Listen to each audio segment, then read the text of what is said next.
ಮಹಾರಾಷ್ಟ್ರದಲ್ಲಿ ನಡೆದ ಈ ಘಟನೆ ನಿಜಕ್ಕೂ ಆತಂಕಕಾರಿ. ಶಾಲಾ ಆವರಣದಲ್ಲಿ ಯುವಕನೊಬ್ಬ ಬಾಲಕಿಯ ಕುತ್ತಿಗೆಗೆ ಚಾಕು ಇಟ್ಟು ಪ್ರೀತಿಸುವಂತೆ ಬೆದರಿಕೆ ಹಾಕಿರುವ ಬಗ್ಗೆ ಮತ್ತು ಈ ವಿಡಿಯೋ ವೈರಲ್ ಆಗಿರುವ ಬಗ್ಗೆ ಮಾಹಿತಿ ಇದೆ.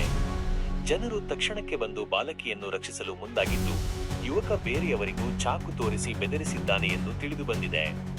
ಅಂತಿಮವಾಗಿ ಹಿಂದಿನಿಂದ ಬಂದ ವ್ಯಕ್ತಿಯೊಬ್ಬ ಯುವಕನನ್ನು ಹಿಡಿದುಕೊಂಡಾಗ ಬಾಲಕಿಯನ್ನು ರಕ್ಷಿಸಿ ಆ ಯುವಕನಿಗೆ ಥಳಿಸಿದ್ದಾರೆ ಎಂದು ವರದಿಯಾಗಿದೆ. ಇದು ಸಮಾಜದಲ್ಲಿ ಹೆಚ್ಚುತ್ತಿರುವ ಅಸಭ್ಯ ವರ್ತನೆ ಮತ್ತು ಹಿಂಸಾಚಾರಕ್ಕೆ ಹಿಡಿದ ಕೈಗನ್ನಡಿಯಾಗಿದೆ. ಇಂತಹ ಘಟನೆಗಳು ಶಾಲಾ ಆವರಣದಲ್ಲೇ ನಡೆಯುತ್ತಿರುವುದು ಮಕ್ಕಳ ಸುರಕ್ಷತೆಯ ಬಗ್ಗೆ ಗಂಭೀರ ಪ್ರಶ್ನೆಗಳನ್ನು ಹುಟ್ಟುಹಾಕುತ್ತದೆ. ಸಂಬಂಧಪಟ್ಟ ಅಧಿಕಾರಿಗಳು ಈ ಘಟನೆಯನ್ನು ಗಂಭೀರವಾಗಿ ಪರಿಗಣಿಸಿ ಸೂಕ್ತ ಕಾನೂನು ಕ್ರಮ ಜರುಗಿಸಬೇಕು. ಇಂತಹ ಘಟನೆಗಳು ಮರುಕಳಿಸದಂತೆ ತಡೆಯಲು ಸಮುದಾಯದಲ್ಲಿ, ವಿಶೇಷವಾಗಿ ಯುವಕರಲ್ಲಿ ಜಾಗೃತಿ ಮೂಡಿಸುವುದು ಮತ್ತು ನೈತಿಕ ಶಿಕ್ಷಣವನ್ನು ನೀಡುವ ಅವಶ್ಯಕತೆ ಇದೆ.